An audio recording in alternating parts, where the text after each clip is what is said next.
Well, another Saturday has rolled around, so I figured I'd make another video, kind of let you guys know what's on my mind.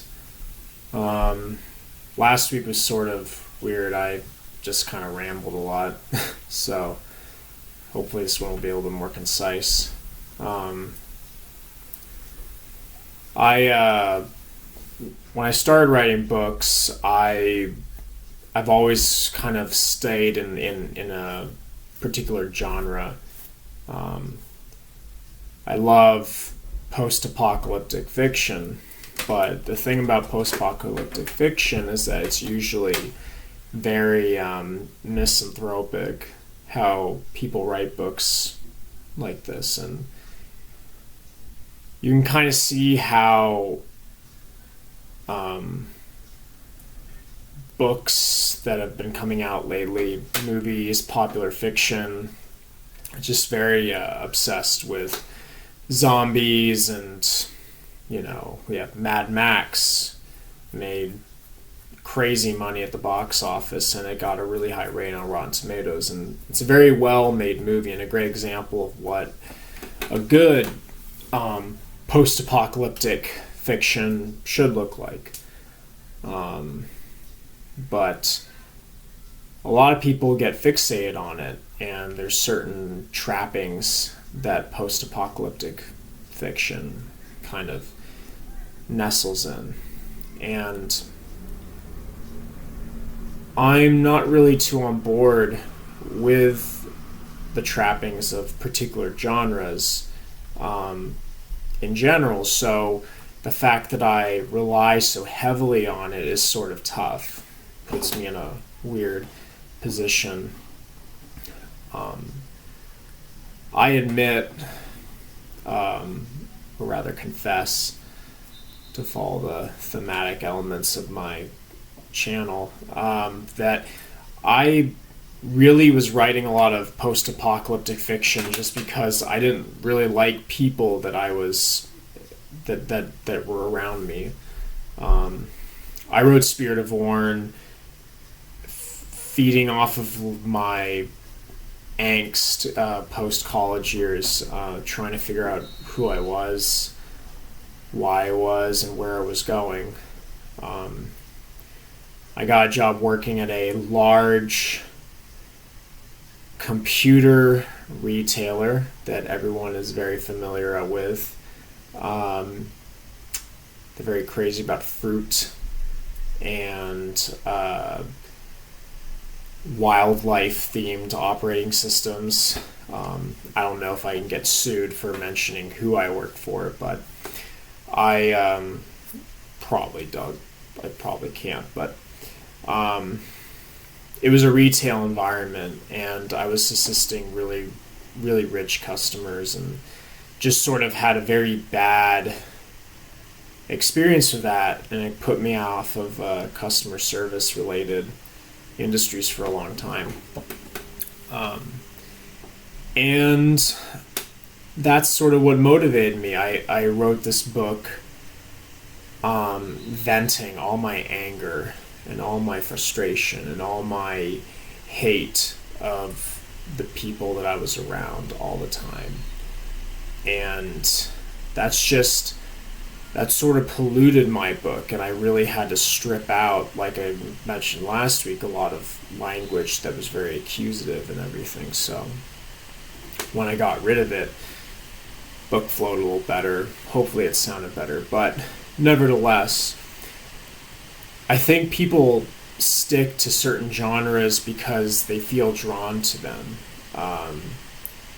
Someone might really like to write mystery books, and someone might really like to write romance books, and for whatever reason why they stick to those genres is a personal matter. And for me, I'm trying to escape the post-apocalyptic genre. I don't think it's a very healthy genre. It has a lot of potential, especially when you're building these social environments and building these physical environments wherever your book's set in. there's a lot of potential there to really do some social commentary, but everyone has an opinion these days. And most of them aren't that great. There's very few books coming out now that really qualify as a great American novel. I mean, there's a handful of them, but it's just not as salient right now as I think it was a long time ago. So, what people are producing in genre and what people are producing in general just isn't that good. Very reactionary and very close to the heart. It's not very objective. And I guess what I would really like to do more, and what I would really like to do a better job at doing, is producing books that don't really rely on genre that much. I really want to write a book about fan fiction pretty soon, because I feel the best fantasy novels are ones that playfully ignore the tropes. I mean, everyone's read a sword and sorcery fantasy novel. Everyone's read a, magical realism kind of novel, like something in the vein of Harry Potter, but no one's read a book that is down to earth and yet fantastic. Neil Gaiman's really good at this. He inputs a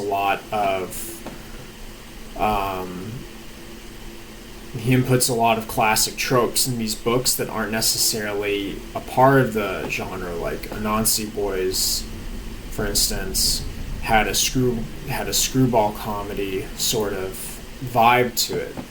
And those movies were a lot more popular in the 40s, 50s, and 60s. But there's something beloved about it, and he put in his fantasy books. Even though there's fantasy elements in this book, it feels new and interesting and actually fun to read. I want to do that. I want to do books like that. So I don't really like genre.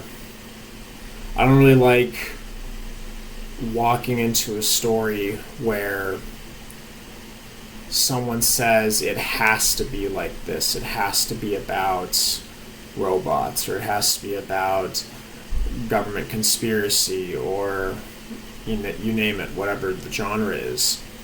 I feel like a lot of books are very structured around television and just film, where it's very episodic and very kind of cookie cutter.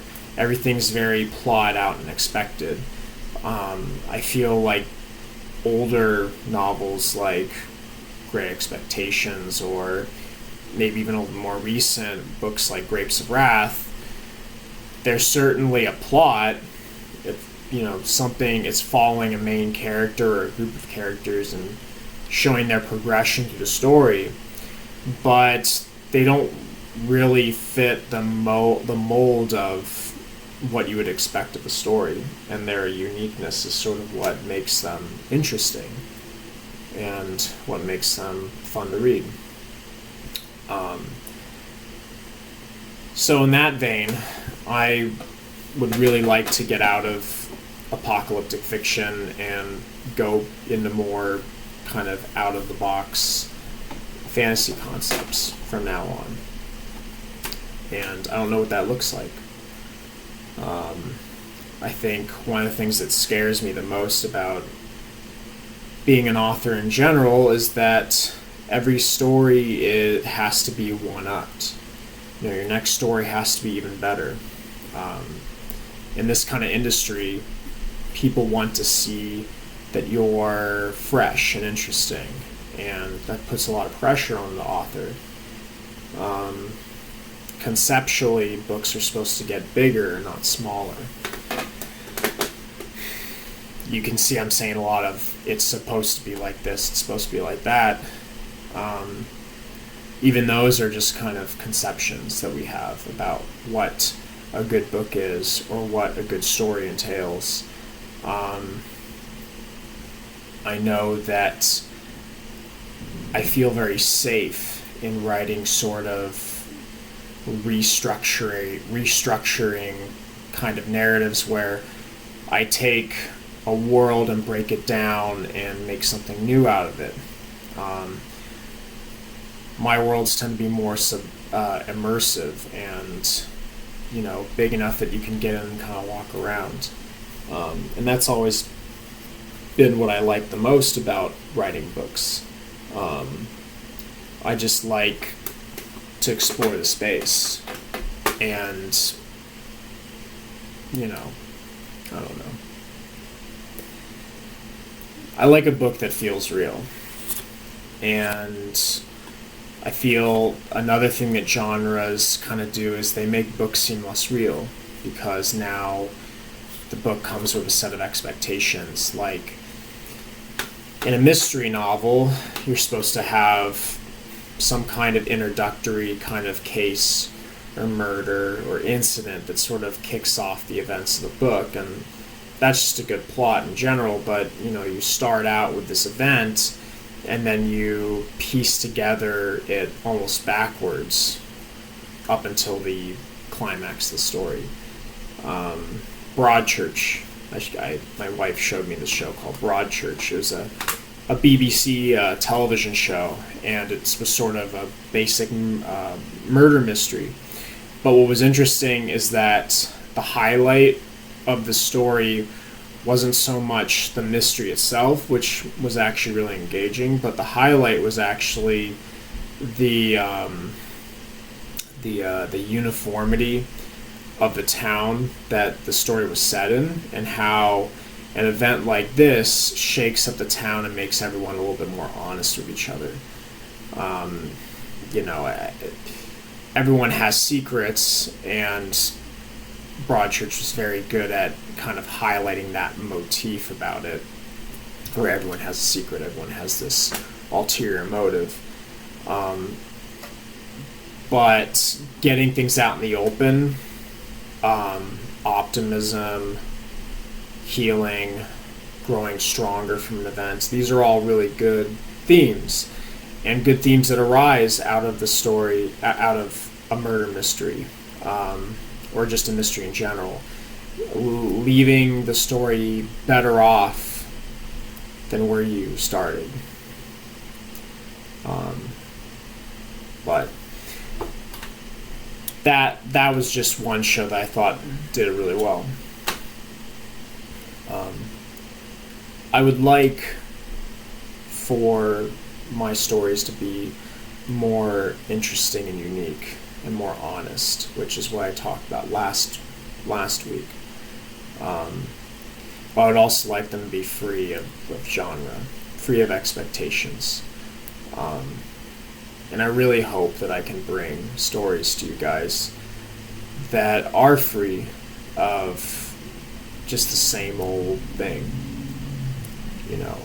I don't want to do a book that's paint by the numbers, and a lot of people have told me I should do that. Like, you'd be surprised how many people have told me that, just write what they want to hear. Like, write something that's fresh and fun and kind of light, and, make your money and then write a serious novel or something like that. But that's not really the reason why you write. I write because I like to do it. It makes me feel good. It makes me feel alive. I can take characters that I would have never ever seen before, and I get to put them in a room and see what they do. It's a very chaotic, unexpected mess at first, but then everything kind of ties together and comes together at the end. And I really like that aspect of just writing in general. So I would really like to do something different after this book. I haven't really quite decided on it yet, but I hope it will be to your guys' liking. I hope that you'll enjoy it. I had an idea, a list of ideas that I had on my phone, and they're really great. I'd like to share them with you guys.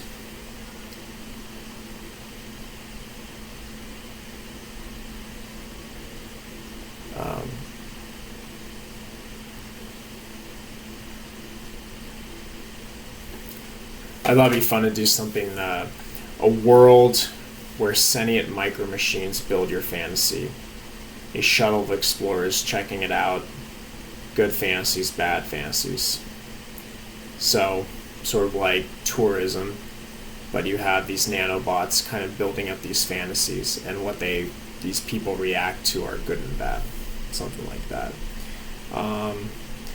Another good idea. An amplified world. Everything in this world is really amplified and really big, and if you have someone experiencing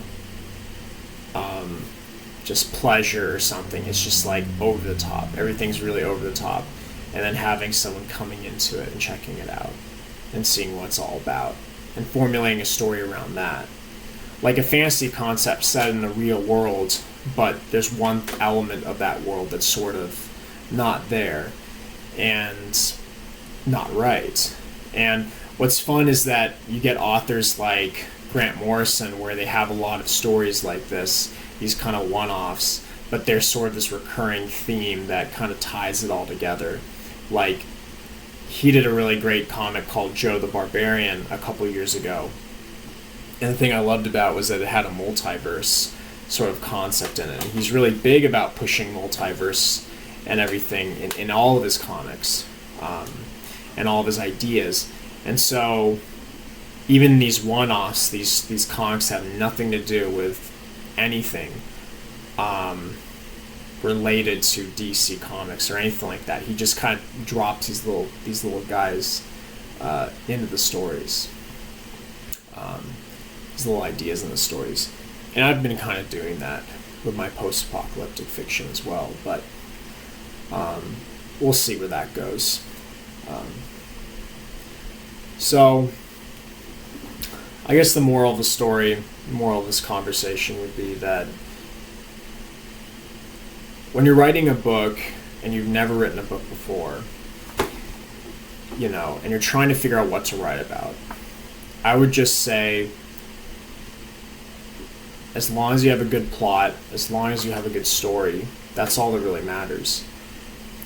I would stay away from genre. Genre is predictable. Genre is just not that fun to write to anymore because there's so many people doing that same thing. Chances are, if you have a good idea, or chances are if you have an idea at all, any idea, someone's probably already done it, and they've probably already done it better than you.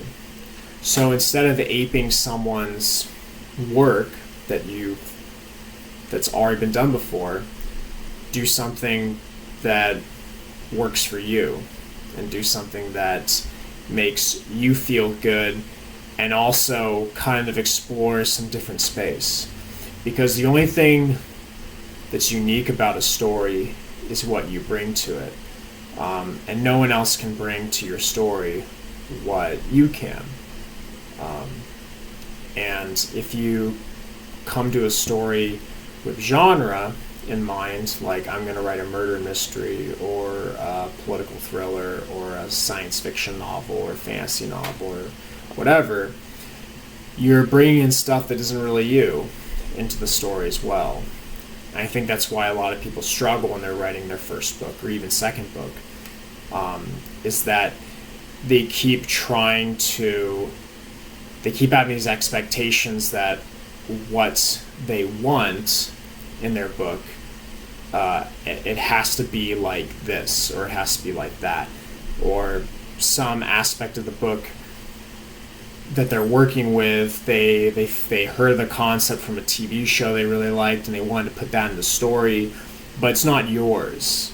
And so the way that your story naturally flows out of you is going to be holding hands with something that isn't a part of you, and everything just gets confused. All your wires get crossed, and I don't recommend it. So I guess I just want to confess to you guys that maybe when I went into writing, especially my first book, I was very in love with the genre that I was working in, and maybe I just, it was too much of a good feeling. So I'm starting a second post-apocalyptic book, and I just need to call it quits after that. No more. Just try something new, try something more interesting and in vogue. So anyways, I hope you enjoyed this. I'm getting a little better at this. I'm not very camera shy anymore, so hopefully it gets better. But anyways, I hope you guys have a great rest of your day. Hope you guys enjoy what I said. If you like what you see, you can subscribe to my channel. Tell your friends about it.